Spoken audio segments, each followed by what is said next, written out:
When I was reflecting on this, they are very insightful, they are very true, they are very easy, but also very, very difficult to implement. I thought we should also add discipline and consistency. During the earlier session, a number of issues were raised on domestic resource mobilization, on the list financial flows, investing in human capital, and so forth. The key issue is that we need really to be disciplined in mobilizing resources to ensure that we remain on track, on the chosen path of having or positioning Africa to grow at rates of 7 to 10% between now and 2063, in spite of the economic challenges that are emerging as a result of the two recent disruptions. We need consistency so that we are always strategically focused on the work to be done. Much too often, we formulate documents and they remain on the shelves because we are distracted, because we have lost the energy and we have lost the strategic focus. So the document that we are working on, when it's adopted by the heads of state and government, and hence the presence of the president of Zambia, the key action will be implementation, implementation, implementation. And as we go through that process of implementation, there are a number of key measures that we should always have a keen eye on. And this is the growth in the rate of investment. When we had the meeting last time of the technical working group, Professor Jeffrey Sachs told us that it's possible to position Africa grow at rates of 7 to 10% by mobilizing investment resources to grow from the current level of 20% of Africa's GDP to 40% of Africa's GDP. So that is one of the key measures to say, how are we doing? Is the rest of investment going up or going down in real terms? And we also needed to keep an eye on the share of domestic resources in our investment. This is because there was a message that we should reduce illicit financial flows and we should strengthen our domestic resource mobilization agencies. How are we doing in this direction? These are some of the issues that we need to be looking at. In addition to that, there is always talk that Africa is a young continent with a median age of 19 years, and it has a growing population. Behind that is the dependence ratio. It's quite high. There's always a joke about the African tax or the black tax. And this indicates to the high rate of dependence in our African households. But no serious effort has been made to measure that dependence ratio. Another key metric that we often overlook is the rate of the growth of per capita income across Africa, not just sub-Saharan Africa, the whole of Africa. So each year, and this is actually where we can be helped by the study which we just presented not too long ago on Africa's macroeconomic performance and outlook. How are we doing in the growth of Africa's GNP per capita? And there's one metric which is always very close to my heart. And this is the aggregate level of Africa's GDP. We get conflicting statistics. Some put it around $2.5 trillion US. Others put it at $2.9 trillion. Others put it at $3.4 trillion. So in the study that we are going to outline, I think we should not really overlook that figure, because when I'm talking of inclusive growth, I think the aggregate level of gross domestic product matters quite a lot. So these are the words that I had in my welcoming remarks. And let me underline the fact that Dr. Musa Faki Mohammed is not with us due to other engagements related to the summit. But in spirit, he's very much with us. And he wishes our meeting a great success, just as much I do. So having said that, we go to the next segment, which are the opening remarks. And I'm going to call on the president of the African Development Bank, who does not need an introduction because he was introduced in the previous session. I don't know if you are going to speak. Oh, yeah, Professor Urama is going to speak on his behalf. You have the floor. Thank you very much, Your Excellency, Albert Muchanga. And let me observe all protocols. The President of Zambia, represented by the Finance Minister, Jeffrey Sachs, the Minister from Angola, the UNECA, represented by Hanan Mosi, and also Ms. Chido Mpemba of African Union Youth Envoy. All protocols observed. I'd like to, on behalf of the President of the African Development Bank, first apologize for his, express his regrets for not being able to join us. He's actually currently should be airborne, heading here for the summit. So he asked that I communicate his full support to this report, this study, which was requested by His Excellency Musa Faki Mohammed, the chairperson of the African Union Commission, and endorsed by our president, President Akinwumi Adesina. The reason for this report are obvious. Already in the presentation we had in the first session on the Africa's macroeconomic performance and outlook, we have underscored the fact that Africa is growing on a positive trajectory of 3.8% and around 4% for the next 2-3 years in the medium term. But as already stressed by Professor Jeffrey Sachs and President Adesina in their remarks, to be able to pull people out of poverty in Africa, that growth rate is not good enough. As the Minister of Finance from Nigeria underscored, even though Nigeria is growing at a positive growth rate, that growth rate in GDP is similar to the growth rate in population growth rate. And until our countries grow at far higher growth rates in GDP than the growth rates in population, per capita income is not going to improve. And you are going to see poverty still deepening. And people often ask me, what does GDP actually mean when we are having positive reports on GDP, but in the same report, we are reporting that 15 million people were pulled into extreme poverty. In the same year, we are saying that the GDP growth rate is positive.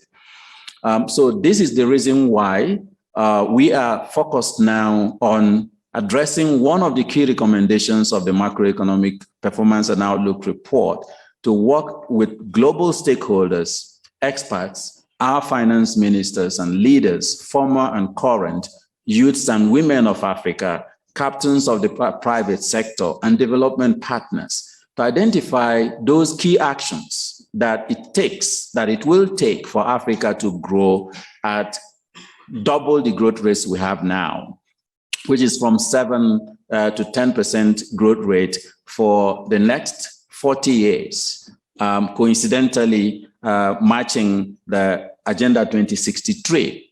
Reason is because we've looked around the world, we studied the literature, and economic development literature does show us that unless countries grow at that 7 to 10% growth rate annually and consistent over 4 to 5 decades, it's difficult to get out of poverty and achieve other sustainable development goals. So this, since this is just speaking on behalf of the president, not going into the main presentation, I would end here by just underscoring that this study is crucial and is a critical part of implementing the recommendations that we see from studies everywhere. We have seen countries that have achieved this, both in Africa and elsewhere, but sometimes we see that those in Africa grow up 2 decades and we see some failed take-ups. So in the main presentation, I will dwell a little bit more on the rationale for the study. But thank you so much for those joining us online. This study is being done by global experts, a lot of people from the United States, from Africans in the diaspora, the African Development Bank Group leadership staff from several complexes of the staff, the African Union Commission, AUDA-NEPAD, and as many other people that we are still also going to pull in order to ensure that we have a robust study and we identify actionable, implementable recommendations that will have multiplier effects for addressing that the slowdown in growth that we have been talking about. So with that, I would like to again reemphasize President Adesina's full support to this study, and thank you all for coming, and hand over the floor to the moderator. Thank you. Thank you very much, Professor. And without wasting time, I'll now move on to the second presenter of the opening statements. And this is the Honorable Dr. Stumbeko Msokotwan, Member of Parliament and Minister of Finance and National Planning of the Republic of Zambia, doing so on behalf of His Excellency the President. You have the floor, Honorable Minister. I recognize you, Mr. Albert Mchanga, who is representing Dr. Musa Faki Mohammed, Chairperson of the African Union, and then the gentleman next to you, Professor Urama, Acting Vice President and Chief Economist of the African Development Bank, who is representing the President of the bank, Professor Jeffrey Sachs. I have my colleagues, Honorable Ministers of Finance, who are present, ladies and gentlemen. As you heard, I'm making this statement on behalf of the President of Zambia, President Ichilema, and I'm Stumbeko Msokotwane, the Minister of Finance and National Planning. I am delighted to join all of you at this event dedicated to coming up with a program of action on inclusive growth and sustainable development in Zambia. It is imperative that we harness our resources to realize the first aspiration of the African Union Agenda 2063 and attain, and I quote, a prosperous Africa based on inclusive growth and sustainable development, end of quote. Let me commend Excellencies Dr. Musa Faki Mohammed, Chairperson of the AU, Dr. Adesina, President of the African Development Bank Group, for agreeing to collaborate on this important project. I also commend the African Union Commission, the AUDA-NEPAD, as well as the consortium of policy experts, scholars, and researchers for coming up with a framework to undertake this study on the key drivers of inclusive growth and sustainable development in Africa. What we expect from this study is nothing less than the recommendation fit for purpose in the African context. We're expecting nothing less than delivery of a product that will inform policymakers on the interventions that are needed to further strengthening or restructuring to advance inclusive growth in Africa. We welcome the roadmap to have the study completed by December this year and presented for consideration and adoption at the February 2024 Assembly of the African Union Heads of State and Government. This is because Africa is in a hurry to grow and to develop.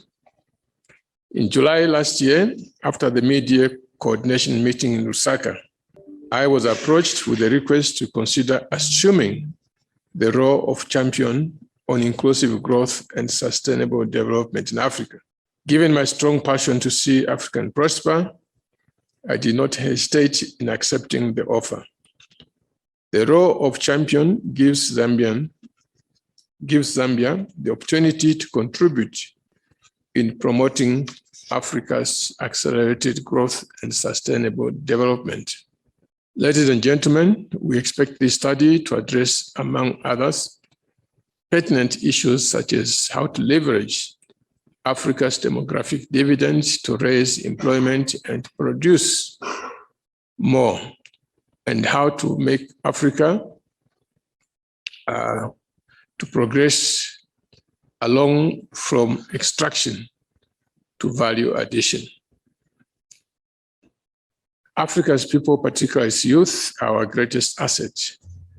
Equally, our natural resources, notably our critical raw materials, give us the opportunity to promote green industrialization anchored on strong regional and continental value chains.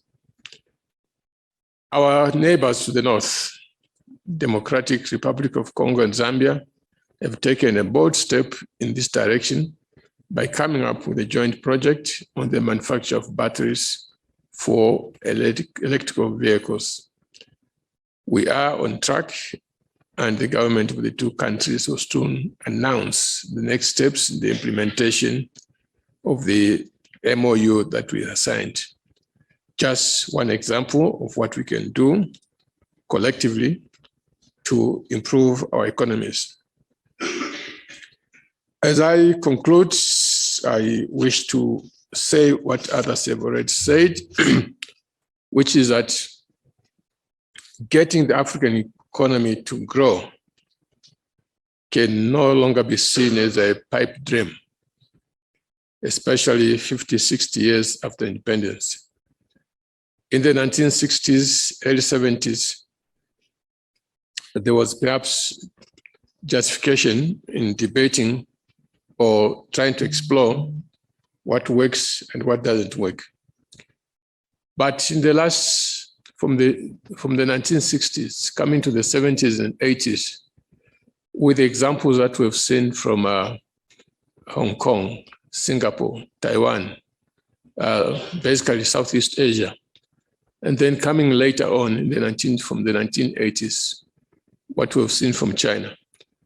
I think the story of what works in terms of getting people out of poverty has been clearly laid out in the examples from these countries. And what needed to be done was not rocket science, okay? It was not rocket science. It's something that any country can achieve, provided the leadership is focused on making sure that investment in natural resources, investments in human resources, creating a friendly economic environment, and also making sure that you are integrated in the economic value chain of the world. Because most of these countries you have seen, it was export-led growth that propelled them out of poverty into what they are today. Africa is coming late on the scene, but learning from the experience of these other countries, what they've done, we have no doubt in our mind as Zambians that poverty in Africa can be overcome in the next 40 years. So we look forward to hearing the next steps that are being conducted, and indeed from then to the implementation. Thank you very much, Honorable Minister, for that statement, very insightful, a contribution to the opening segment of our work. And I would like not to waste time, so I'll quickly invite Professor Orama to make a presentation on the rationale for the study and the progress that has been attained so far. Thank you very much, Your Excellency, Ambassador Wichanga. Thank you, Minister, representing the President of Zambia, and all the panelists, distinguished guests, ladies and gentlemen. I would also like to acknowledge the presence of a number of the study consortium members that are connected online. You are all welcome to this conversation. So today, I'm going to speak on the key actions to drive inclusive growth and sustainable development in Africa. Before I start, I saw some comments from those online that are not hearing very well. So please do let us know if you are not hearing the session so that we can address that. So the presentation outline will be as follows. We will look at the introduction and Africa's commitment to inclusive growth and sustainable development. Then look at the growth performance of African economies since independence and earlier. Then identify the challenges and opportunities to driving this inclusive growth and sustainable development we've been talking about. And then also propose the actions that we're expecting to take within the study to be able to come up with the recommendations and draw some conclusions and identify a way forward. On this slide, you can see, as already highlighted by the minister from Zambia, Agenda 2063 of the African Union envisions a prosperous Africa built on the premise of inclusivity and sustainable development. And also, when you look at the United Nations Sustainable Development Goals, it also calls for the same thing, sustained inclusive growth.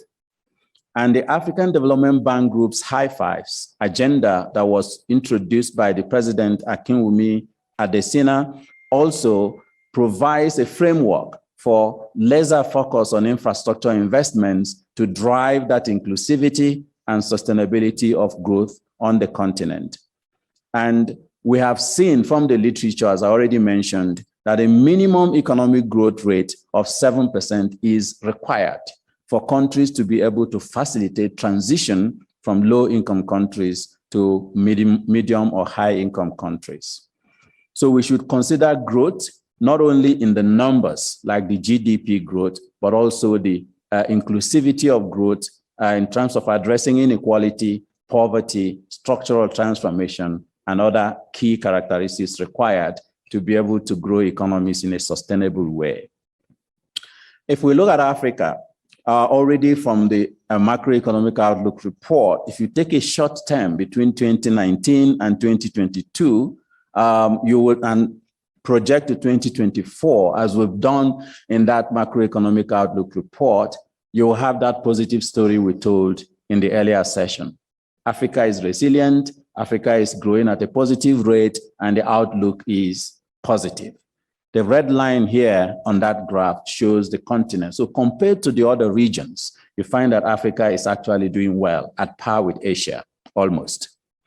But if you look at the right side of this graph, you will see the growth rates of Africa, the annual average growth rate for Africa mapped since 1971. We actually went back to the 1950s and the trends were the same. So what you see here is like a spaghetti, an up and down story where Africa is rising and falling, depending on the exigencies of the shocks that we see in the global financial market, in the global markets.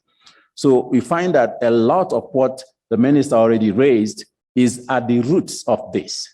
Because you map Africa's GDP growth, you find that it is trending the trends in the global commodity markets, the prices of global commodity markets.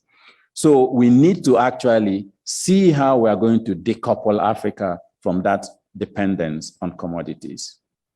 If you look at the macroeconomic performance of Africa on a longer term, not just the short term, short and medium term that we looked at in the AEO, you find that Africa has been doing well relative to other regions, growing at 4.6% between for the past 2 decades up to 2019, prior to 2019. But we saw the shock in COVID, but the rebound that we have seen because of the resilience of the continent as well And we're seeing that Africa in 2021 grew by 4.8%, and this year 3.8%, next year going back to 4%, and so on. So you see that still upward and downward trajectories. And the point we need to take home from this slide is that 4.8% is not good enough to be able to pull people out of poverty, especially in a continent where the growth rate in population is also equally very high. So when you look at Africa and the historic performance of economies as a share of the global economy, then we start seeing a more depressing story than what we had in the macroeconomic outlook report. Here we see from 1995 to 2018, and that arrow is showing Africa almost on the x-axis of this graph. So compared to other regions, you see the regions that are doing well on top, East Asia and the Pacific, European Union, North America, and so on, you are seeing an upward growth trajectory. But if you look at Africa, it's a flat line, because that up and down, when you average it, you are actually not growing that much. Why is this happening? Intra-regional trade in Africa has been low compared to all the other regions.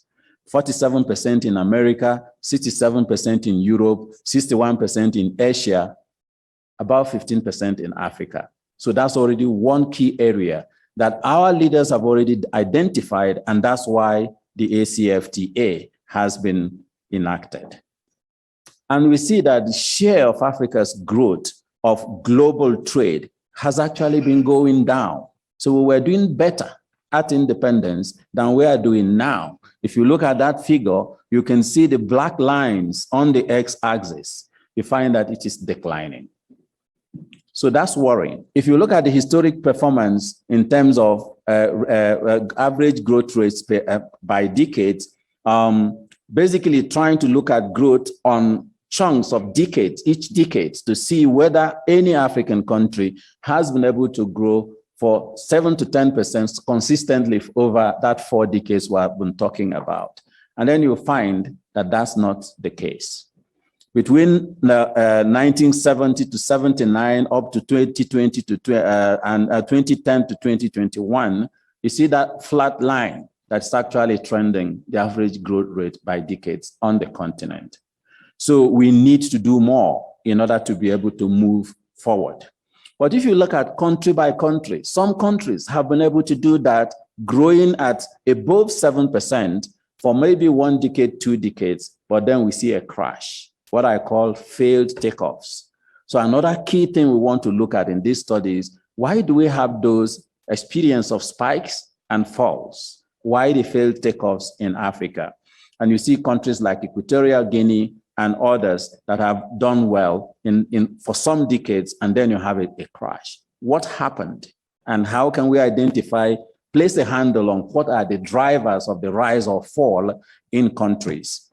And then we look at China, and as Professor Jeffrey Sachs has already told us, you see that China has over several decades grown above 7%. So it's possible. You look at other countries as well, South Korea, Singapore, and others. Vietnam is beginning to see that. We're seeing trajectories in India and so on. So it is possible to do this. So why is it that for Africa, we continue to see up and down trajectories? You know, when I read The Economist and they write about Africa rising, I used to think about, why are we rising? It means we fell. Because if you are not on the ground, you don't need to rise. I want to see Africa cruising, not rising.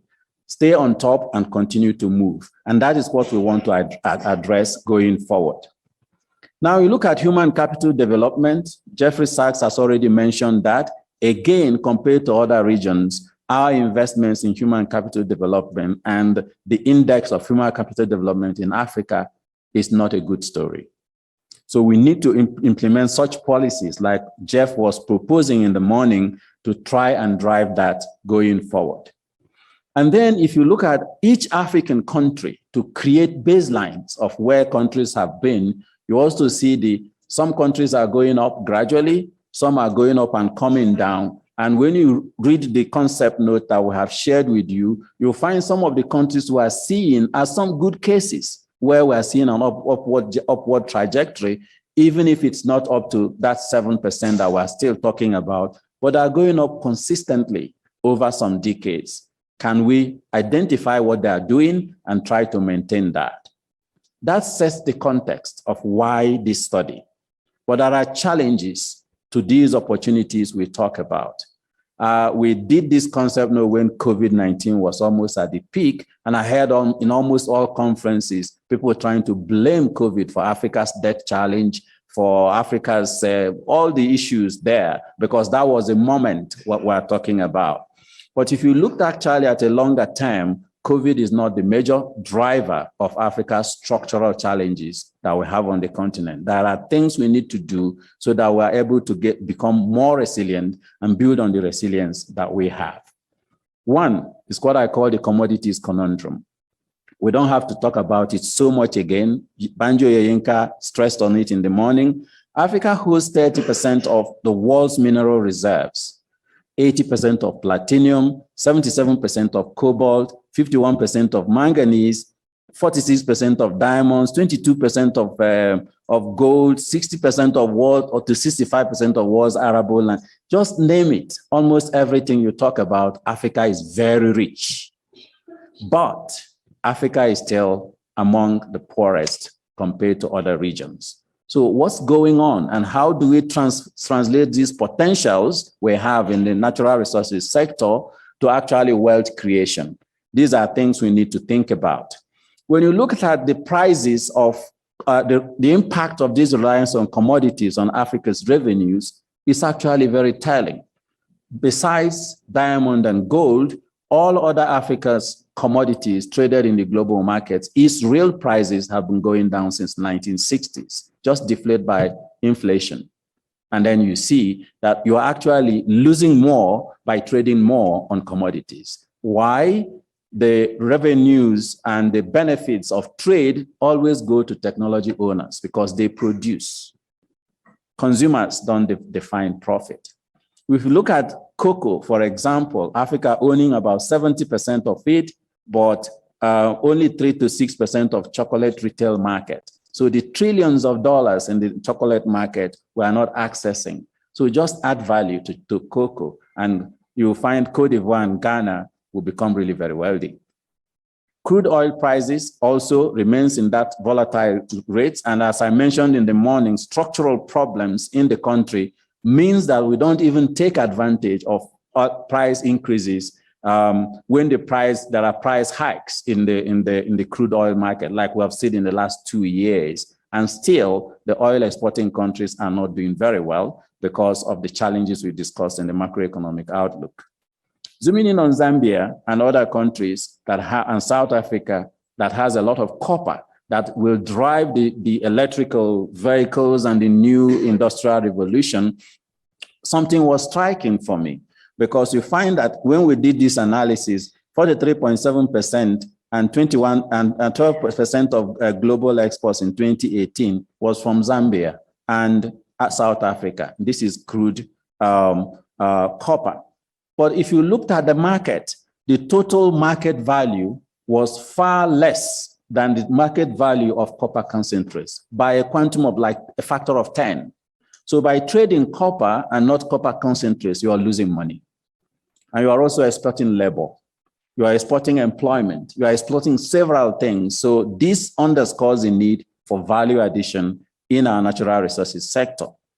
Factor productivity in Africa is also very low in all sectors. And here we use agriculture, crop yield. You find the red line on the x-axis. That's where Africa sits. We need to change it so that we're actually going up like the others, like we see in East Asia and the Pacific and Europe.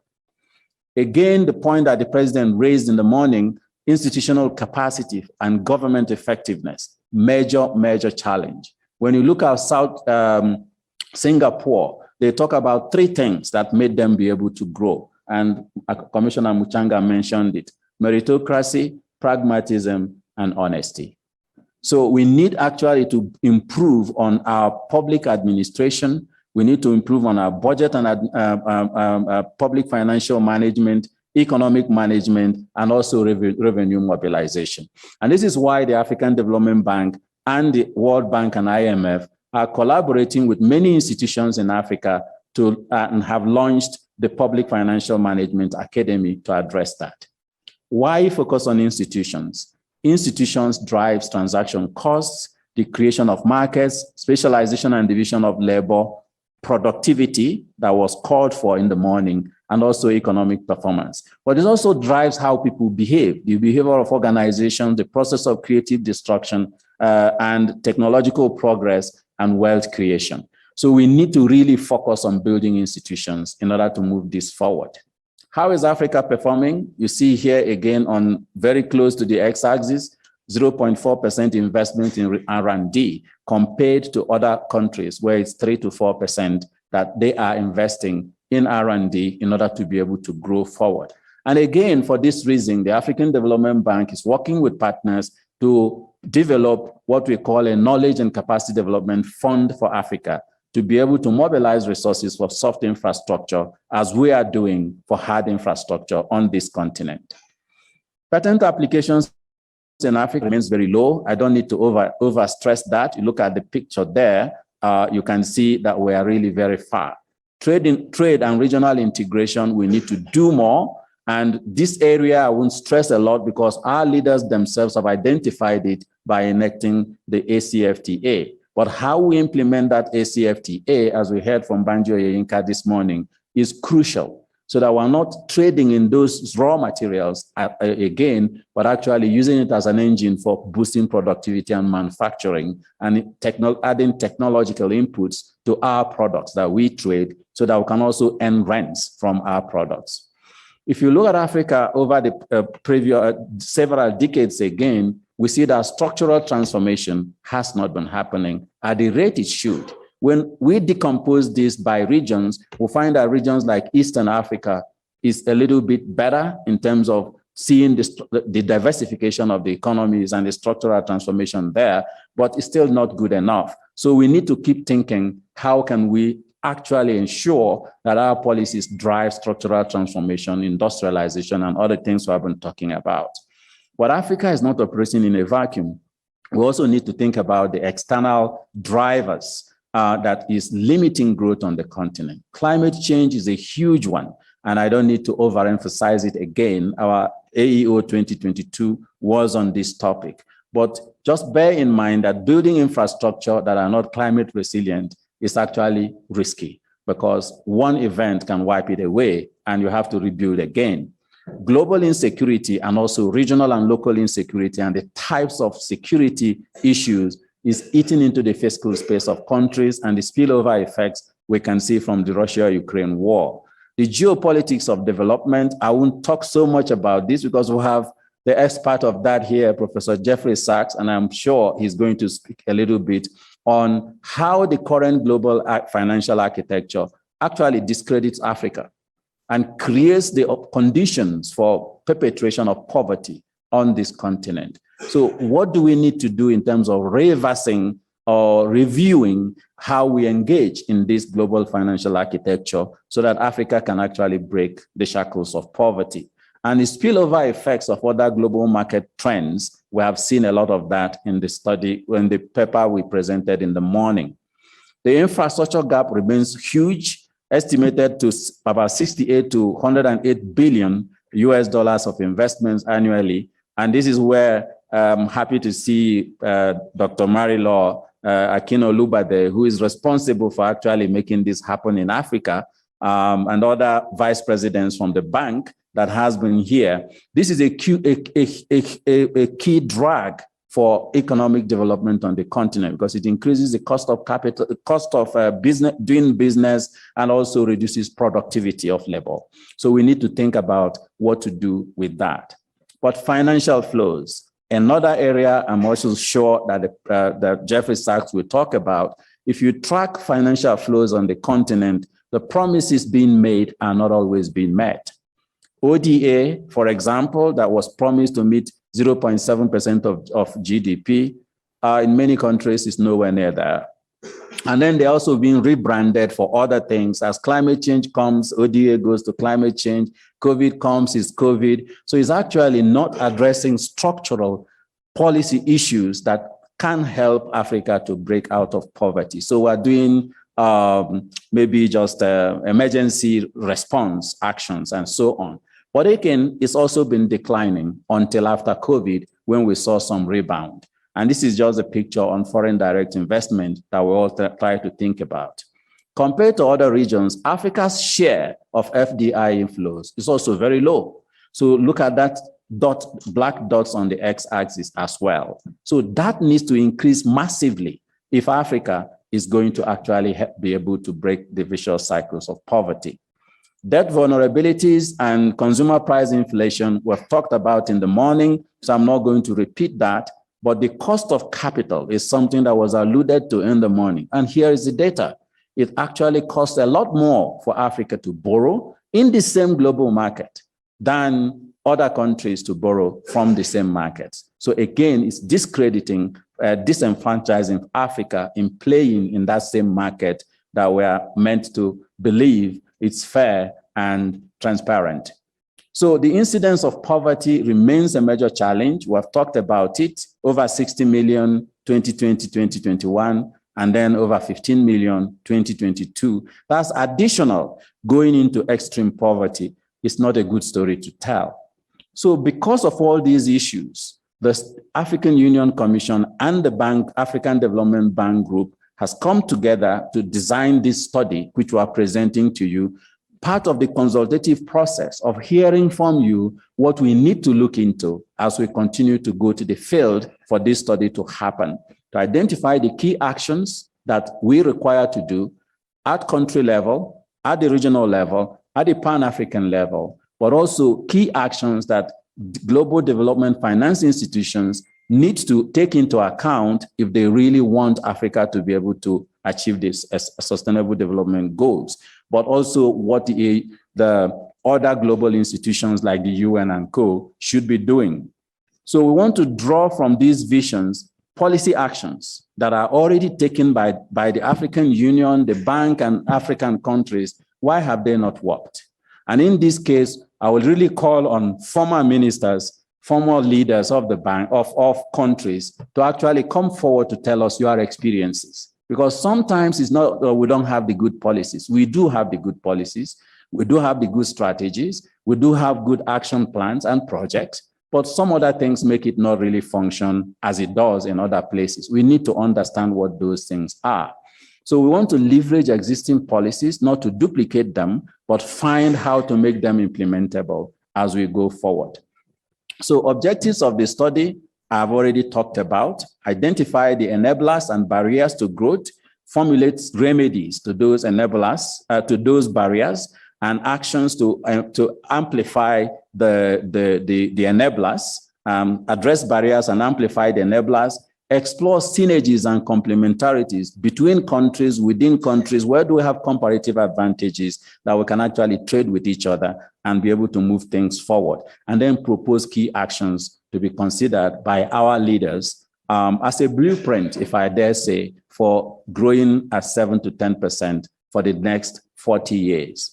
So key questions we have been asking, I'll leave that on the screen. I'm not going through all of them. If you look at the concept note, you'll find all of them. The questions we're already asking to drive how we do the study. And this slide is also still talking about the questions. What are the emerging things from the studies, the work we have done so far? We need to enhance state capacity. And I'll pause because that's loaded. We need to enhance state capacity on the continent. Macroeconomic stability is key. We need to reduce dependence on natural resources. I've talked about it, but how are we going to do it? That's what this study will come up with as well. Human capital formation is still very relevant in many African countries. Private sector engagement, policies that will leverage private sector engagement is already coming out as key drivers that we need to think about. Regional integration and trade digitizing economies and improving social inclusion, harnessing the demographic dividend of this continent is also another thing that's already coming up. But we need to strengthen public financial management in terms of revenue mobilization, building and deepening our capital and financial markets, prudential budgeting and public expenditure management, sustainable borrowing, but also transparency in how public resources are being used and curbing illicit financial flows. Like I said in the morning, we lose about 90 billion on illicit financial flows annually. If we only plug that, and that is about 3.7% of Africa's current GDP growth. So if you add 3.7 to 3.8 we have now, we have reached 7% already. But it's not that simplistic. I'm just trying to be kidding about this one. But it's very important that we focus on trying to address that. The challenges we face are already addressed in the morning, so I'm not going to go back to it. So we won't pretend that just by identifying key actions, it happens when it's tap of hand. We need to be able to identify country by country what are the key endogenous and exogenous challenges they face and how do we address them. Broad-based policies required, climate-friendly solutions needed, ACFTA should be operationalized to make Africa a productive zone and manufacturing and industrial area. And then significant scaling of low-cost affordable financing is required. The magnitude of financing required is mind-boggling. So if you think about it, we need innovations, as we also been called for in the beginning. And finally, Africa can achieve that 7 to 15%. And I'm saying 15% because some countries have great potentials to overshoot the 10% that we've been talking about for the next four decades and build that Africa we want. Closing words, huge opportunities, huge challenges, but in the middle of these challenges, Einstein says, lies opportunities for innovation. So we need to think, I would say, without the box. There is no box actually, because we create them in our minds. So let's think innovatively on how to drive this. But we cannot use the old map, the old models of economics, economic development, and so on. Maybe the ones that Jeff taught in his class, which is not being applied by IMF, could help. But we need to think outside the box, really, or without the box, to be able to explore the new world. The challenges we face are new and novel. We need novel approaches to be able to address them. But we need to keep in mind that in doing this, redistribution of resources is inevitable. And I'll pause there because that's where it really hits. Why they told Jeff that the model, the business model doesn't fit is because of redistribution of resources. So we need to face that fact that even within the continent, there will be some kind of redistribution of resources if we are going to be able to achieve this. And this is our new normal, 7 to 10% growth from 2023 to 2063. And we can do it. Let's stand together and make it happen. So from a national perspective, and somebody who is charged in ensuring that the country moves out of poverty into sustained growth and development, in your view, how can you leverage the study to ensure that Angola takes off into sustained growth and development? You have the floor, Honorable Minister. Thank you. Thank you very much, Ambassador Muchanga, dear Minister of Finance from Zambia, dear panelists, ladies and gentlemen, all protocol observed. Let me first thank you for being invited as a panelist. It's a pleasure to be here. And also congratulate the African Union Commission and AfDB for carrying this important study that we believe that will have a double contribution.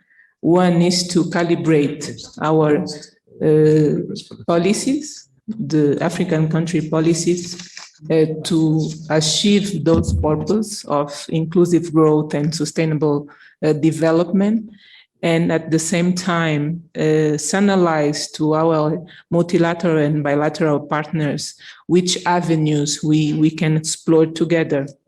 Each country has its own strategy, but I think we have common objectives and common fragilities, as the study raised.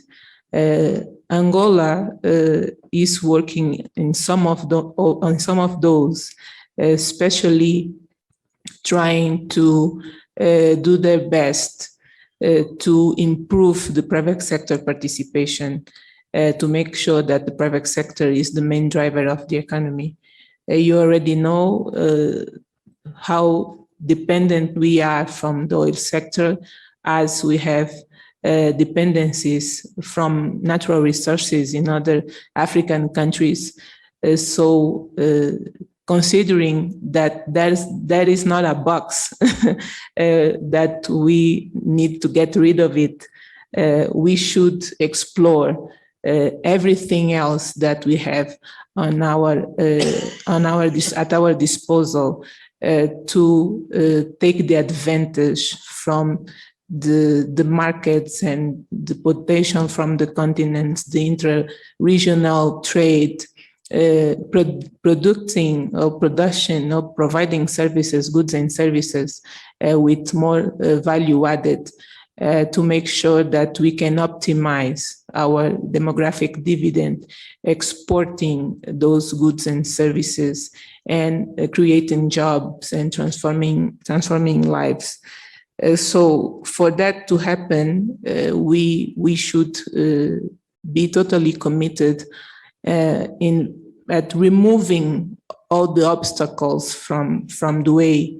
And we have some of them. I want to stress some of them. First is to improve the business environment.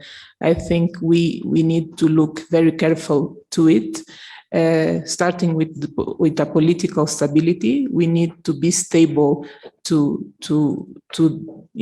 give confidence to the investors to come and to invest. Even the domestic ones, they want to feel confident about our environment, our political environment. So this is also part of the business environment.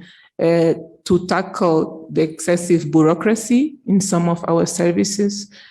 Professor Kevin Urama, that I want to recognize the comprehensive presentation, appointed the functioning of the public administration. We have margin to progress.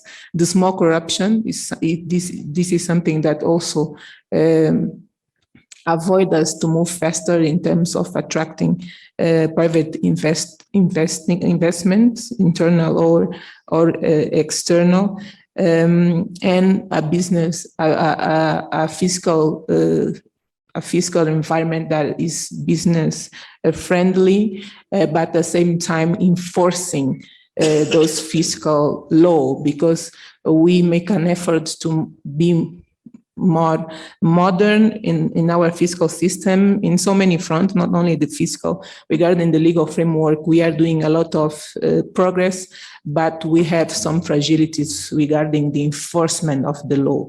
So it's something that we need also to work on, and to the efficiency of our justice bodies, to make sure that the private sector understands that the justice function, and if something goes wrong, the justice bodies will be there to correct those inefficiencies or bad behavior. Human capital is key. We are preparing our national development plan for 2023-2027, and human capital is the main pillar, capacity building, improving the levels of budget allocation for education, improving vocational and technical skills. It's key to make sure that our population could be part of our growth and development strategy. Regarding infrastructures, I think it's not only a matter of creating new ones, but is also a matter of understanding in which parts of the country, what are the comparative advantage that we have, and put the infrastructures in a way that we can explore those comparative advantage apart from natural resources, apart from primary sectors. For example, we want to put a lot of energy on agri and tourism. So Angola need to find out where to start, where to put a road, where to start investing on electricity and water, considering those two pillars, agri and tourism. We have a huge country. Our fiscal space do not allow us to do everything at the same time. So we need to have a strategy starting to invest on those parts, on those projects where we can create, we can add value, and with the revenues and the GDP growing coming from that, we'll be able to address other parts of the country and finance other projects, and also to see how the private sector can move together with us, addressing those needs of infrastructures. For example, via PPPs, and how the multilateral partners could move together with us on this. But another part of the infrastructure side is also the maintenance of those infrastructures, because we cannot, from 5 to 5 years or to 10 to 10 years, do it again. So we need to have a model when we are able to maintain those infrastructures with local capacity and find a way that the infrastructures can pay themselves in terms of maintenance capacity. Financial systems that are resilient, good services, modern products, not discriminating SMEs. That is something that our banks tend to do. They want to work only with the big companies, but we need also to find a way that the SMEs are part of our growth and our strategy on development, to make sure that they can help us to boost the economy and create jobs. And finally, take a long, open, and committed look to inside. To the domestic investors, to the country neighbors, to make sure that we follow the way that sometimes is not the easy way, but for sure is the sustainable one. Do more with our local people, do more within Africa, and take advantage from all the potential that we have. And finally, and for all, transform the word potential in real and practical realization and delivered. So it's something that we need all to be committed with. And after all this, at the end of the day, we will be able to reach the purpose that is common, that is to grow more than our population grow, and to make sure that we are proud of being African, not only because of our potential, but because we are really delivering and happening in terms of growth and inclusive growth, and be proud of it. Thank you. Thank you very much, Honorable Minister, for your very, very useful contribution. And with respect to private sector engagement, all I can say is that right now, upstairs, we have mobilized the African private sector to see how they can contribute into supplying the market of the African continental free trade area. I'll now turn to Professor Jeffrey Sachs. You have highlighted consistently on the need to raise the investments across Africa from 40%, from 20% of GDP to 40% of GDP. I don't know if you can share perspectives with us on what Africa should do to ensure that we really increase that rate of investment. You have the floor. I think the goal of this exercise is extremely important, which is a deep quantitative visioning exercise of what Africa can achieve during the coming 40 years. And as I mentioned in the session this morning, I think what Africa can achieve in the coming 40 years is what China achieved between 1980 and 2020. 40 years in which the Chinese economy grew roughly 35 times and went from poverty to a very strong economy, indeed by some measures the largest economy in the world. Africa has the same population as China, and it has the same potential as China, but it requires obviously a deep strategy to achieve this kind of result, because what China achieved resulted from a deep strategy. It was not something that just happened. It was something that was promoted by Chinese leadership, by the National Development and Reform Commission, by strategists over the course of 40 years. And this, I think, is Africa's challenge.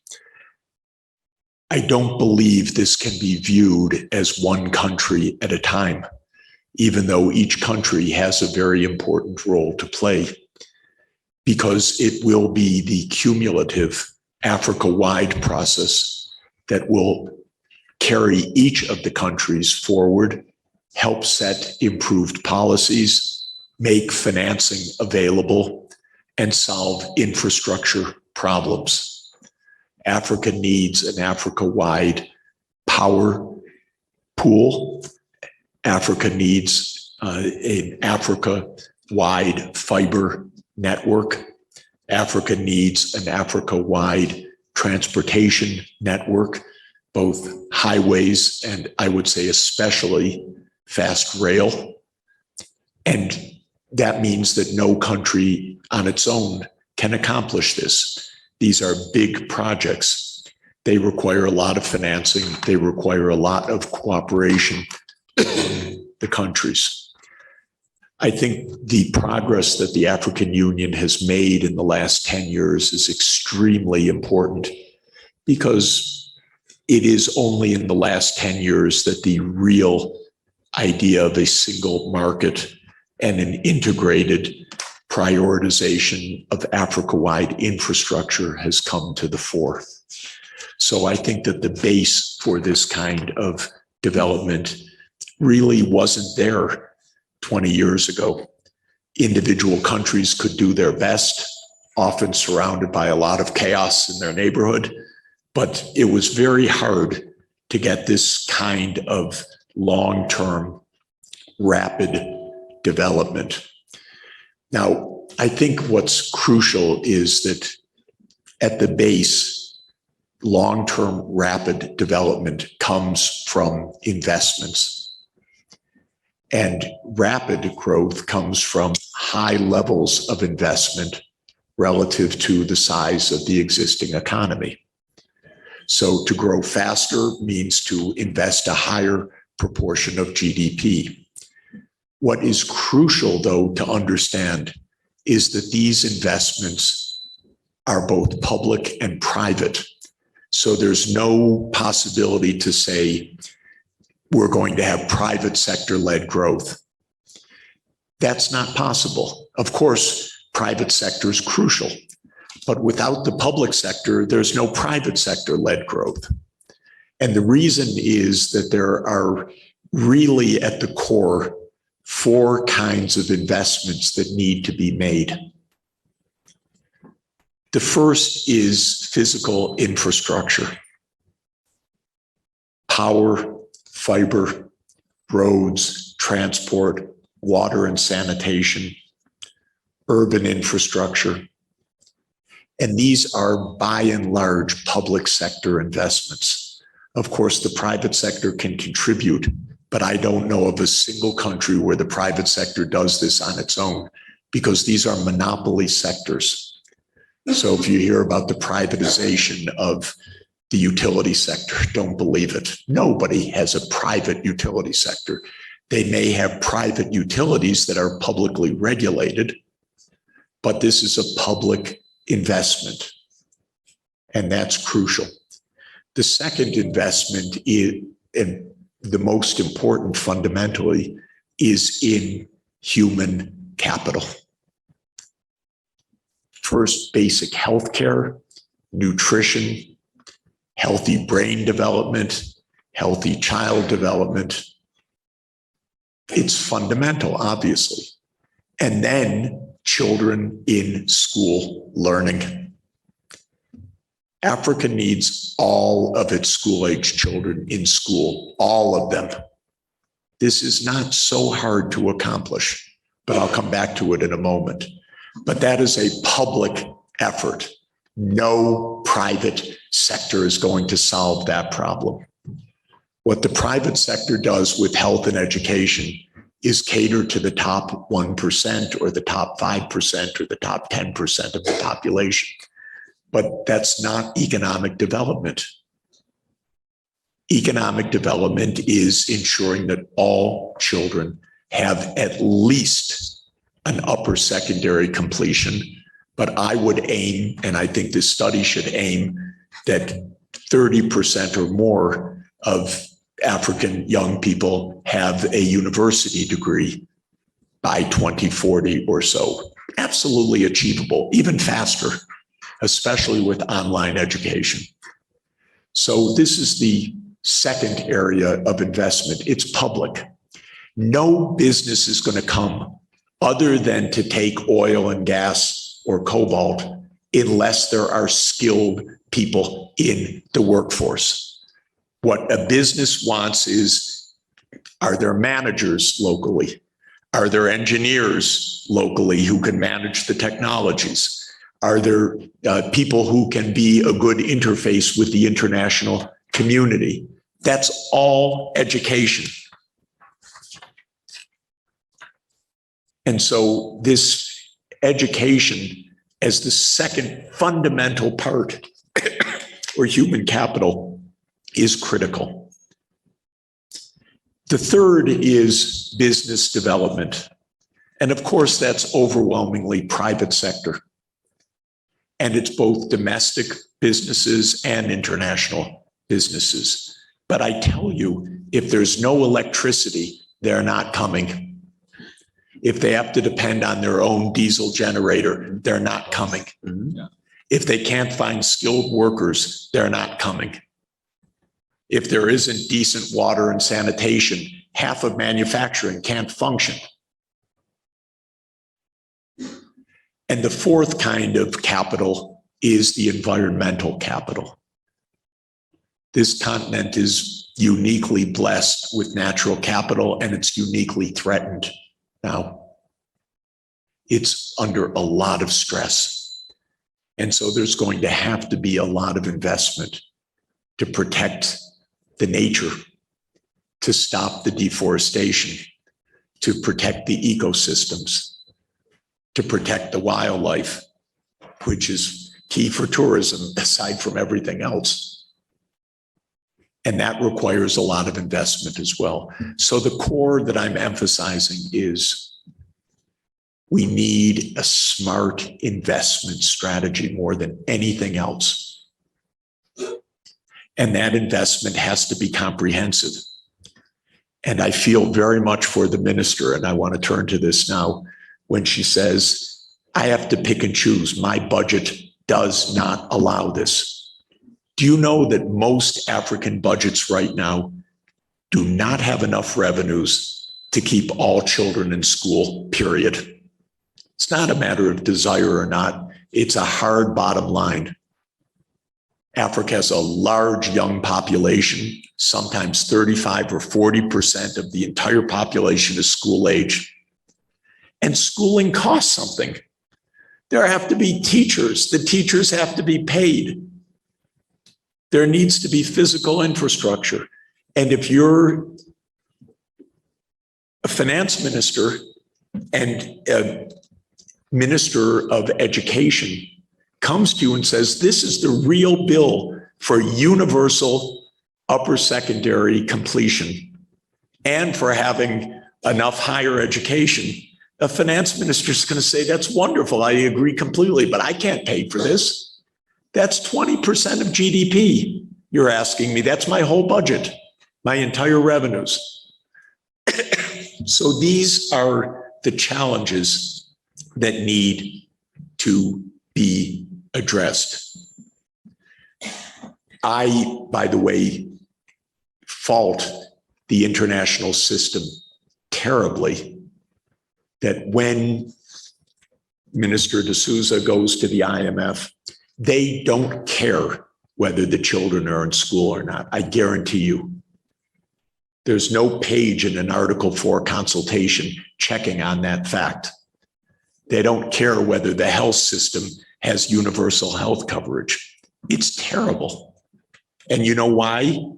Because they don't care, honestly, just if you had any doubts.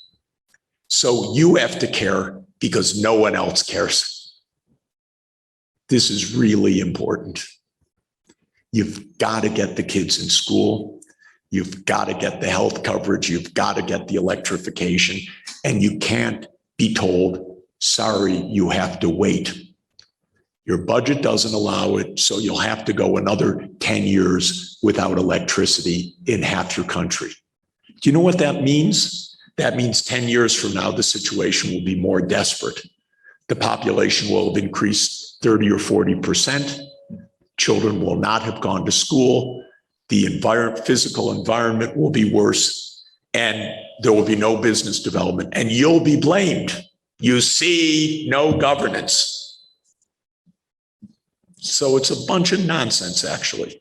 And what we need to show is what is the scenario to get out of this. Now, I don't have all of the answers by any means. That's why I'm so interested in this study. But I do believe in one thing that is really key and completely different from what my former students at the IMF and the World Bank believe.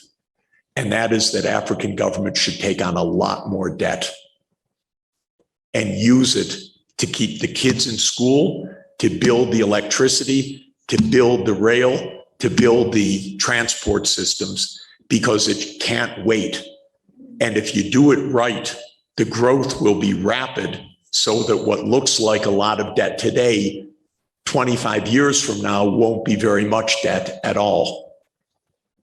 But the problem with my analysis, obviously, is I believe that Africa needs financing on 30-year borrowing, not on 5-year Euro bonds, which is nonsense, because development is a 30-year process. It is not a 5-year process. And if you borrow for 5 years, you'll get into debt trouble because you'll still be illiquid 5 years on. You'll be starting your investments. The kids in first grade will be in 6th grade. So what? Your debt will come due. And then they'll tell you you're in a debt crisis. Now you need austerity. And nobody thinks very hard about how to break this. But the way to break this is long-term finance. And that's one reason why I believe that the African Development Bank is completely central to this story, because the AfDB should be borrowing on behalf of Africa at a much, much, much larger rate, and then lending at maybe 10 times the amount that it lends now. And for 30-year low interest loans that enable Angola to have every child in school completely. So 20 years from now, completely different situation in the country. And everybody has electricity. And everybody has the basics that they need. And then, by the way, you have an incredibly creative population all over the continent. Boy, they're so creative, they make do with nothing. Imagine when they have all of the backing with them, then the possibilities are endless in so many areas. So to my mind, finance is central. So how to do this? Let me just give you a couple of tips. The World Bank will never give you the right answer, unfortunately. It's too close to the White House. It's at 18th in Pennsylvania. The White House is at 16th in Pennsylvania. The executive office of the president is at 17th in Pennsylvania. The IMF is at 19th in Pennsylvania. It's very tough. But you've got friends all over the place. And you need to use the friends all over the place. China is crucial for Africa's future development, no question. Saudi Arabia and the Gulf countries are crucial for Africa's development, no question. A lot of money there, a lot of capital to tap into. India will be crucial for Africa's development. There will be a lot of money to tap into. Don't just look to the US and Europe. Look for novel solutions for this financing. And have a foreign policy that is friendly with everybody and closed off to nobody and has nothing to do with who's number one in the world and number two, which is the only issue that matters to the United States. Otherwise, they don't care about anything. They just want to know they're number one. I don't know what even that means. But you have lots of sources of capital. And by the way, the cost of a 30-year loan, AAA, is 3%. Imagine if Africa could finance its development at 3%, 30-year borrowing. Believe me, the issues would be finished because you'd be on your way. This would be the biggest construction site in the whole world in history. Roads, power, housing, new factories. Now, the problem is Africa borrows at 13% on 5 years right now. This Eurobond stuff is useless, worse than useless. I wouldn't take any borrowing at less than 20-year maturity, anything. Because you can't run development on a year-by-year basis. And that's why what Professor Aroma was just showing, all these swings are basically finance swings. Commodities prices are high, finance is easy, you borrow. Commodities prices come down, finance is tough, then austerity. All that Africa's suffering is finance swings. And so what this study will show is the underlying strategy, which to my mind is a high investment rate in skills, in health, in physical infrastructure, and in business development. And it will show that that will produce growth of 7 to 10% per year. And I always teach my students the rule of 70, which is divide 70 by the growth rate, and that tells you the doubling time. So if you are growing 10% per year, 70 divided by 10 is 7. The economy doubles every 7 years. That's what China did. In 35 years, it doubled 5 times. If you double 5 times, it's 2 times 2 times 2 times 2 times 2, 32-time increase in GDP in 35 years. That's what Africa can do. And then what looks like unpayable debt is nothing because you divide by 35. What difference if it's 200% of GDP today? Because the GDP is going to be 30 times larger in 30 years. But this way you'll have electricity, children in school, and the things that you need. So to my mind, that's what we're really, really about. And I'm convinced it's possible. I think the timing is right. I think the geopolitics are good. If it were still just a US-dominated world, I'd be more pessimistic. But the rise of China, the rise of India, the rise of Brazil as a regional power means you have lots of friends all over the place lots of partnerships in business all over the place, lots of pools of capital. And I'd go to the Gulf and I'd say, we want you to put it into the African Development Bank and we'll leverage it 3 or 4 times and we will absolutely deliver the core infrastructure for the continent. So to my mind, this geopolitical situation combined with the increasing capacity and vision and determination of the African Union itself makes a circumstance that gives reality to a rapid growth scenario. And this project will be the first ever quantified rapid growth scenario to say this isn't just dreams. Here it is, statistical work absolutely based on known properties, on standard analytics, but showing a different path from the one that has been imposed by lack of imagination and lack of caring, and one that is now possible through this kind of high-level politics that's coming properly into shape.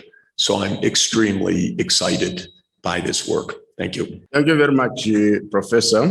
You have indeed been very, very helpful, and we are most grateful. Our colleague from the private sector is not able to be with us. Like indicated earlier, there's a private sector segment on the African Continental Free Trade Area, but I'll proceed straight away to invite Dr. Hanan Mohsin, the Deputy Executive Secretary of UNECA, United Nations Economic Commission for Africa, and Chief Economist. Basically, for you, it's a question of how to design Africa's growth pathway so that we fully harness the potential of the continent. And in terms of the presentation, do you think that it's possible to come up with a new growth scenario as a result of the efforts we are making? And from the United Nations point of view, do you have any recommendations that you could make to be incorporated in the study on inclusive growth and sustainable development? You have the floor. Thank you very much. It's such a fascinating discussion. Really hard to even think where to start on the things that I wanted to highlight. But let me perhaps start with kind of the areas that I really think they are fundamental and very much aligned with what is mentioned in the study. One, for growth, you do need the macroeconomic stability because investments will not happen without some policy certainty of what is, governing that system. It will need to really be based on moving up the value chain. We cannot get these levels of growth if we continue to rely on exporting commodities. And then, importing the processed, higher value-added products. We will need to really build on these. We need to make sure that what we are investing in is actually yielding higher rates of returns. Because for this to be sustainable, it needs to be bringing rates of returns to these investments that are higher than the cost at which we're borrowing. And we'll come to that cost of borrowing in a little bit. And then we definitely need, going forward, it needs to be private sector led because there is a limit to what the state can do. The levels of growth that we need to be really kind of, empowered by the private sector, led by the private sector. And the role of the government will be to provide the enabling environment to do that, providing the infrastructure, providing, the good business environment, the stable regulatory environment. That will be really essential. And of course, on the issues, one of the key issues that many of the African countries will need to focus on is economic diversification. Really key, going beyond the, what has historically been the case of too much, focus on primary commodities, and the need to diversify and really reduce this very high level of exposure and vulnerability to global price shocks. And here, when we're talking about economic diversification, it's no longer, just the old model. Now we need to think of services as a key component of economic diversification in this day and age. Really investing in, the services sectors and sectors of the future, where actually, a part of the paradigm will be kind of almost rethinking also the industrialization, the future of industrialization. What worked in China and Korea is not going to be what works for the African countries now. China was built on the idea of the low-cost labor. With the advances in technology, this is not going to be the edge for Africa. Okay, this can be done by robots and other technological advances. We need to find our niche. It's going to be a different model. We can learn from the previous experiences in terms of what helped. So, for example, some of the things that was very useful in the Asian example was the case that the incentives to the industries were rule-based. So companies were getting incentives based on their abilities to raise their share of exports, the level of their high, value added. It was not so much left to discretion. And that is a very important element when we design these policies, how we really, in the governance of it, increase the component of being rule-based and reduce the discretion. But we will really need to, moving forward, to think of industrialization in terms of building around the comparative advantage of our countries. For example, Africa has 70% of the world green mining. There is huge potential. I mean, for example, in ECA, we've done a study in DRC about the potential of producing precursor batteries there. And the study shows that it can be produced there at 30% lower cost than China and US, and with lower net zero emissions. These are the type of things that we need to look at. How can we build around the existing endowment of these countries to really build much higher value added, and build around it also the regional value chains? This is how we move from the levels of growth that we have to much higher ones. So we'll need to really, in thinking of smart industrialization, we need to think of how do we develop around our endowment, and then how do we think of the future, where the world is moving, how do we leverage technology to leapfrog our development. Another very important area that has been mentioned is the issue of cost of capital. So, of course, we all agree that for the level of growth that we're talking about we need much higher level of financing. But first, let's take a stock of reality.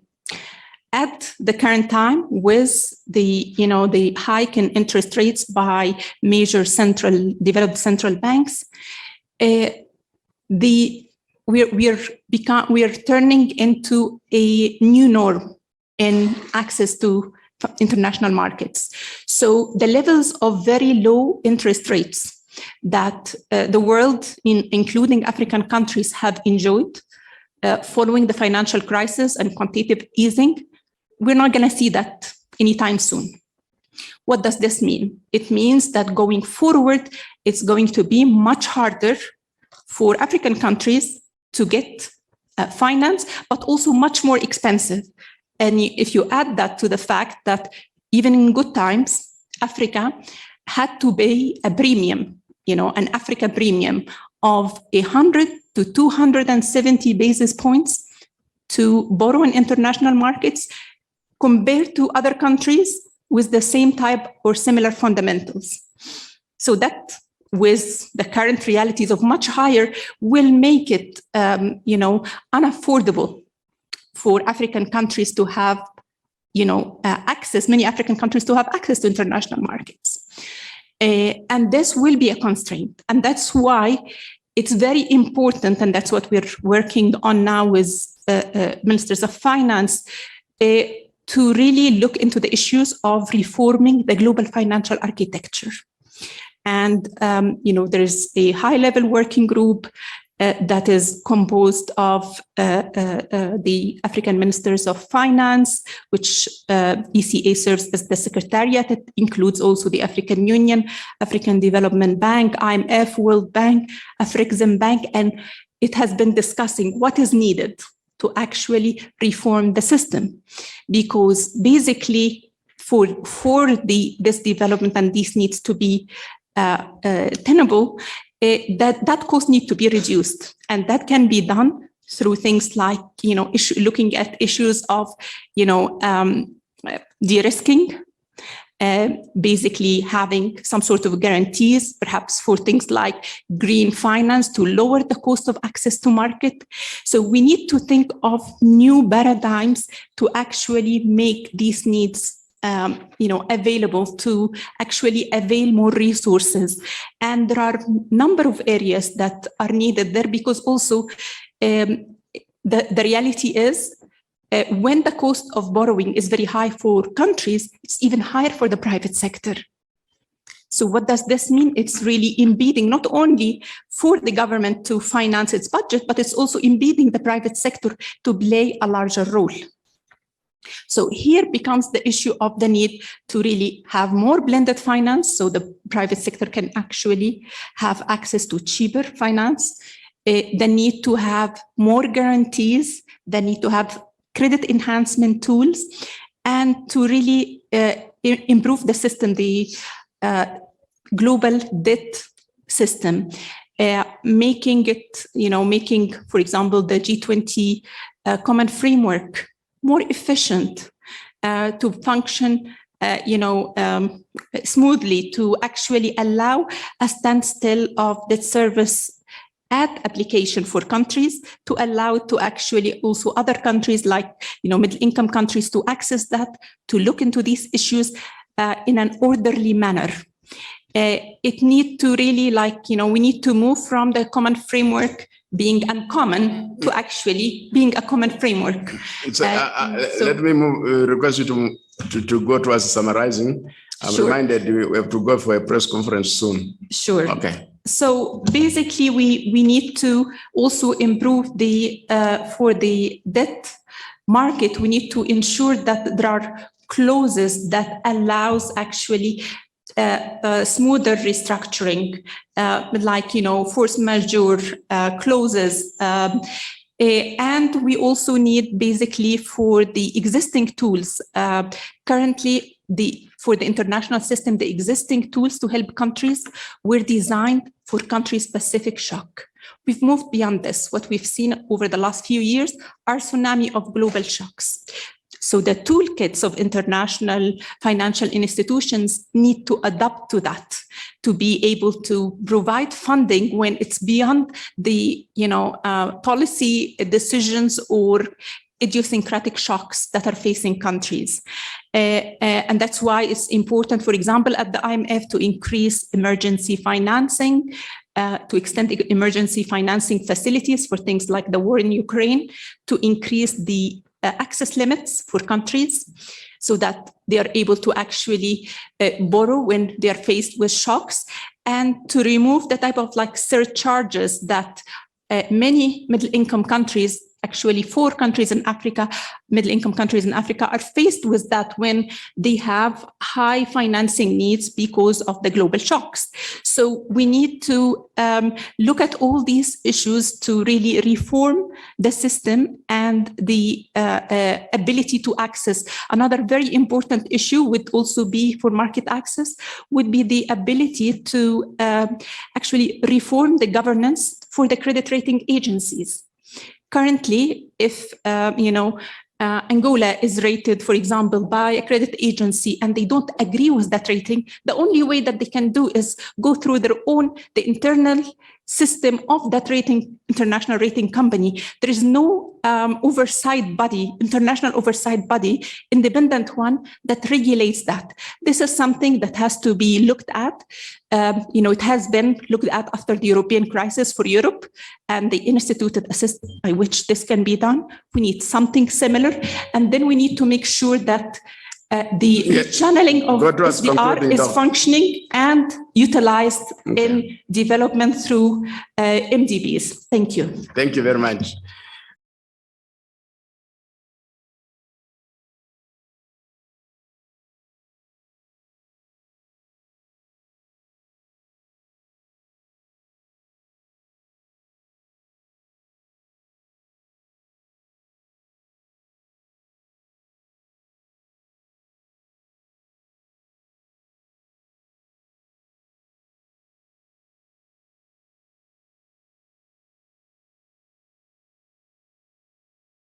The future belongs to the youth, and because the future belongs to the youth, you have more opportunity to talk when we are long gone. So I'm going to request you to briefly, from a youth perspective, get us what key recommendations should be there in the study on key drivers for inclusive growth and sustainable development in Africa. I'll be most grateful if you can do it in about 5 minutes, because I'm told that we need to rush to the press conference and also give opportunities for discussion. So, our youth envoy, the floor is yours.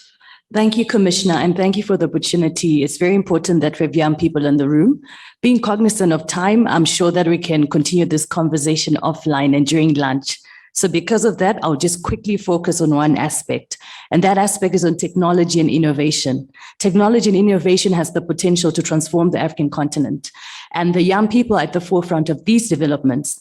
Governments and other stakeholders should prioritize investments in technology and innovation and ensure that young people have access to the necessary infrastructure and resources to participate in these sectors. Thank you. Thank you very much. That was very, very brief and very pointed. We are mostly grateful. It gives us room for some discussions from the audience, both in the room and from the virtual space. Yes. Like in the previous session, we'll give you 90 seconds. We start with Professor Augustine Fossum. Oh, understand they are not online. Yeah. So from the floor here, any contributions? Yes, I saw the hand there. Introduce yourself and make your contribution. 90 minutes. Yes, there. Right. Do I have the floor? Yes, go ahead. Joel Temesa with the ECA. I'll just be quick. All that has been said on the floor is great, if it can be done. But the practicality of it is that most African finance ministers don't have the money.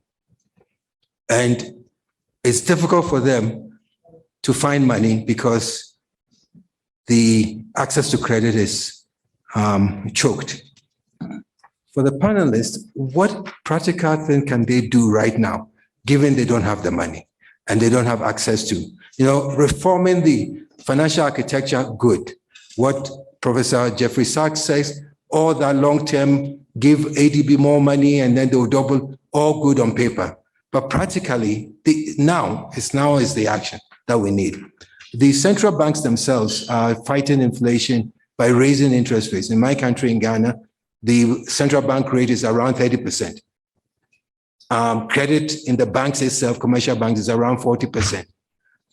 I don't know why they're doing that.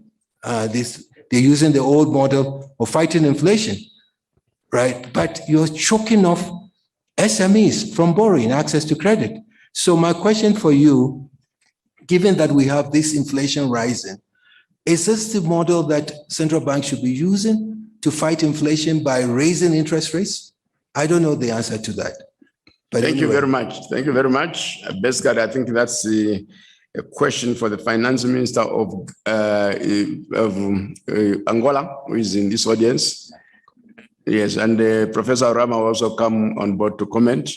The next contributor here, then we have one more, and we go to the group for the group photo and the press conference. Sorry, let me try to be quick, but quite an interesting development that we are engaging into.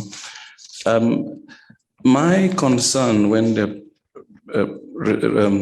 whole thing was being presented is the overemphasis on growth, which is important, but you have downplayed the redistribution aspect of it. You mentioned it only later.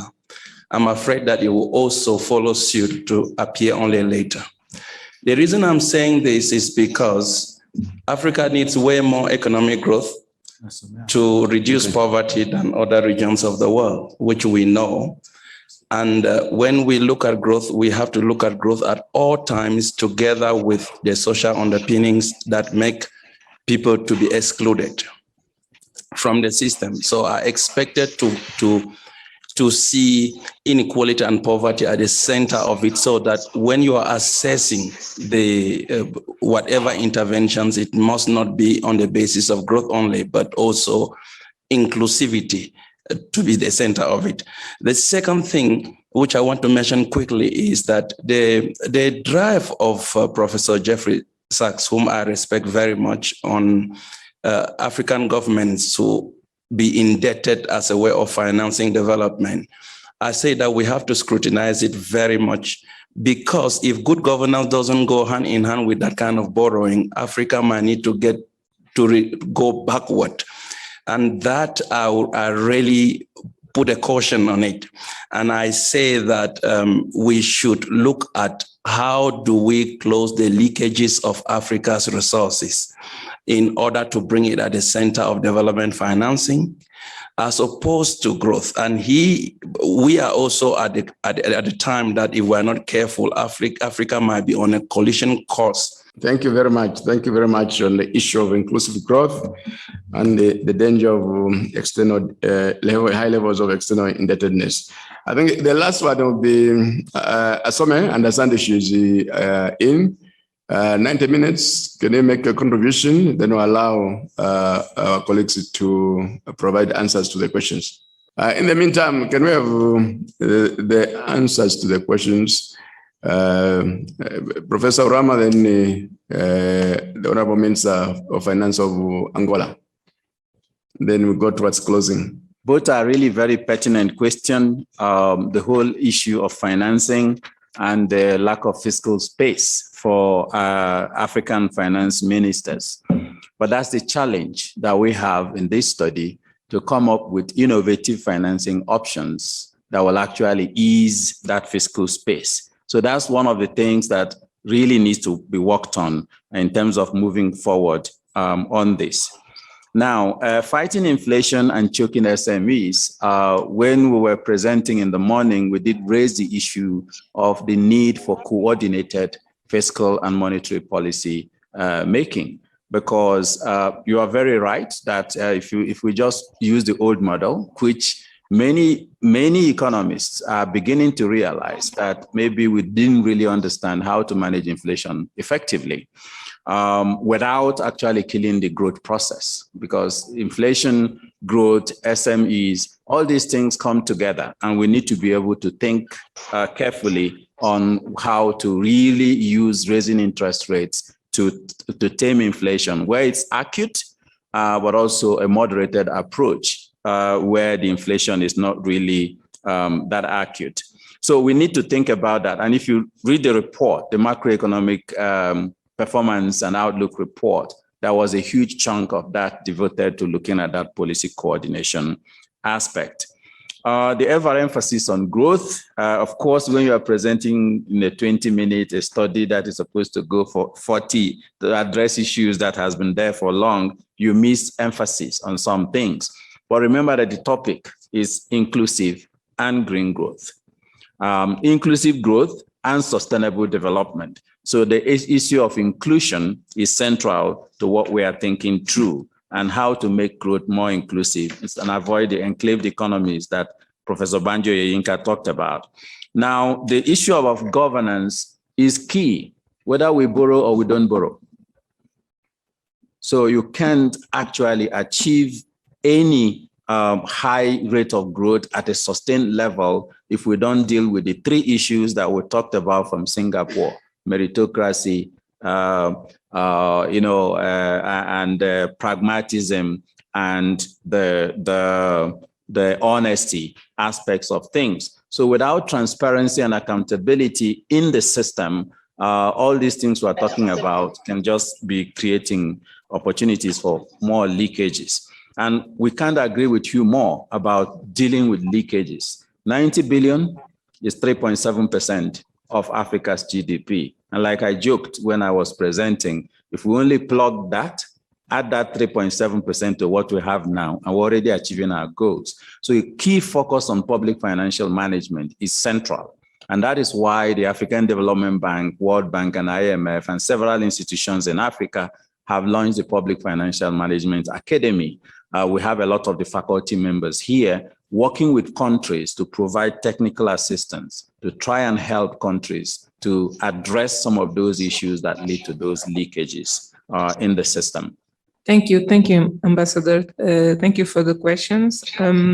About the lack of fiscal space and how to address the social needs and the infrastructure needs, considering our capacity of mobilizing fiscal revenues, I think we can act on both sides. On the revenue sides, we can keep working on formalizing business and services because we are not capturing the potential coming from there, because we have a lot happening outside the formality, and not only small business, even bigger, but they are completely out of the radar.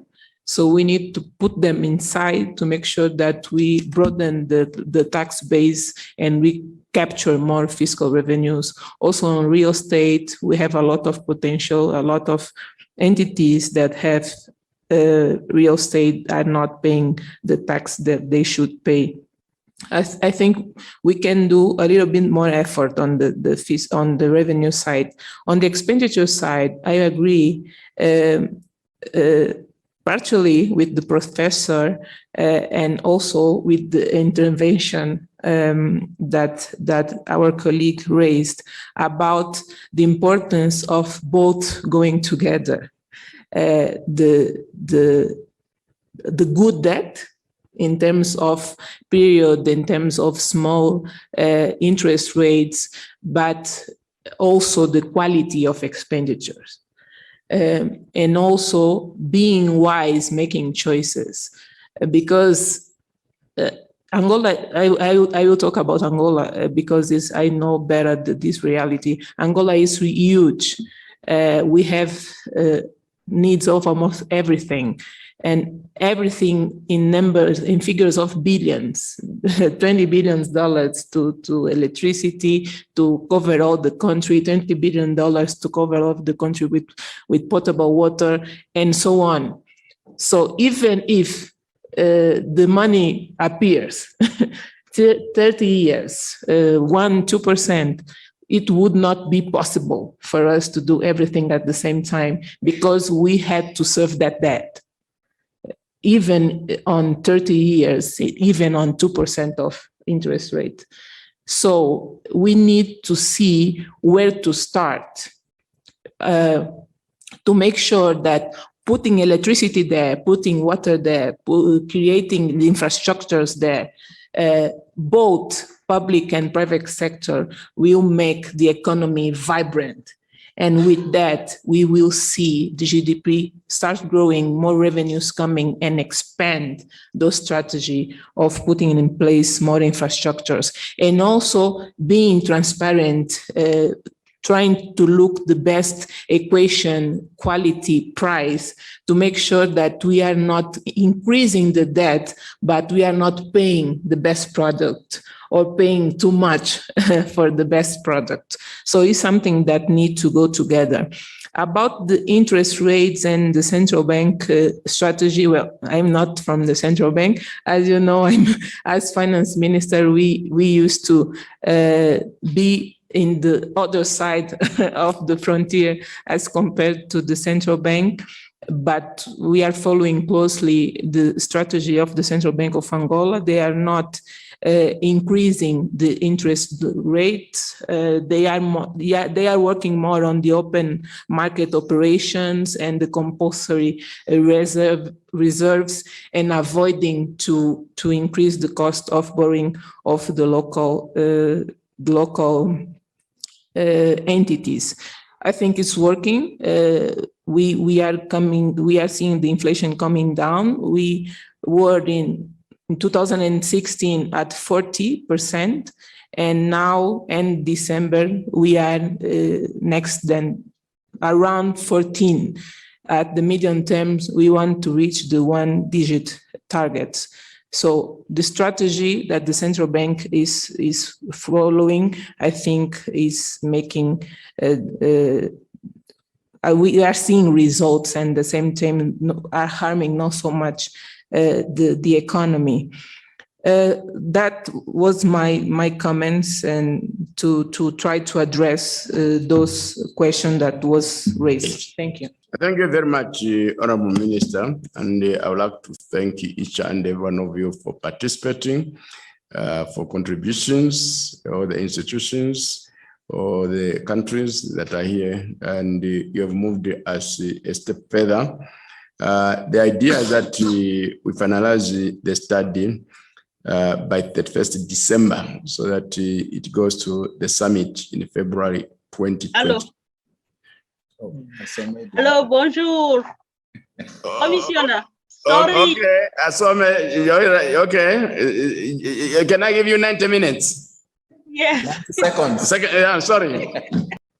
Merci beaucoup, commissaire, professeur Ourama, Excellence, Monsieur le Ministre, Madame le Ministre.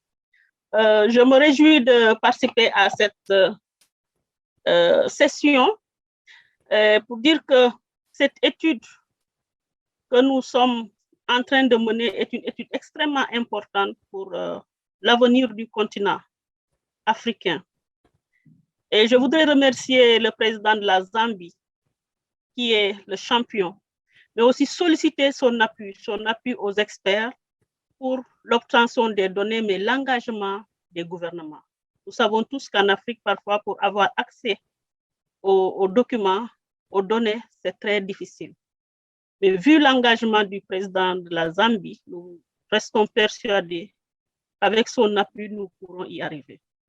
Moi, je suis personnellement très intéressée par cette étude, déjà parce que je suis africaine, femme, mais aussi parce que j'ai eu à participer aux négociations sur la zone de libre-échange continentale africaine.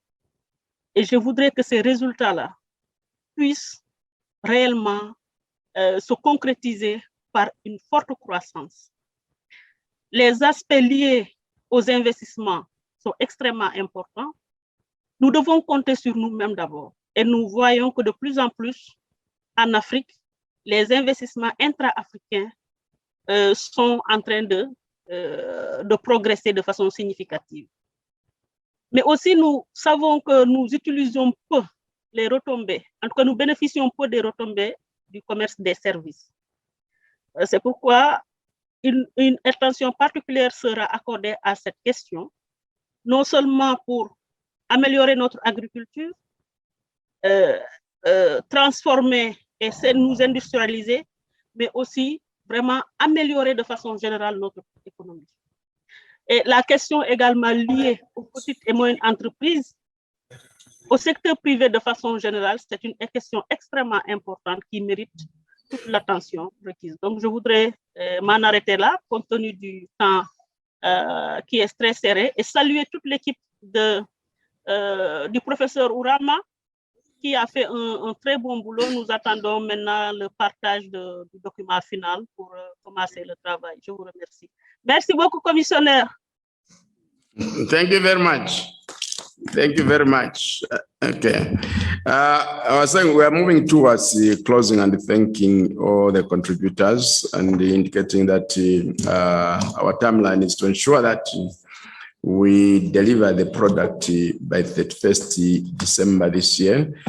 In between, there are going to be a lot of stakeholder consultations involving regional economic communities, development cooperation partners, the member states and the other stakeholders, including the civil society. Certainly, you will see more of us as we come along. I think China came up quite a lot.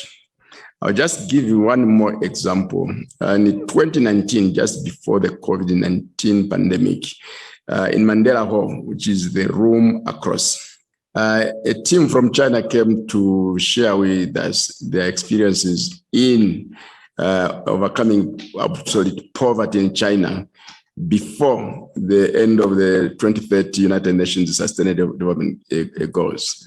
And they attributed this, among others, inclusive growth.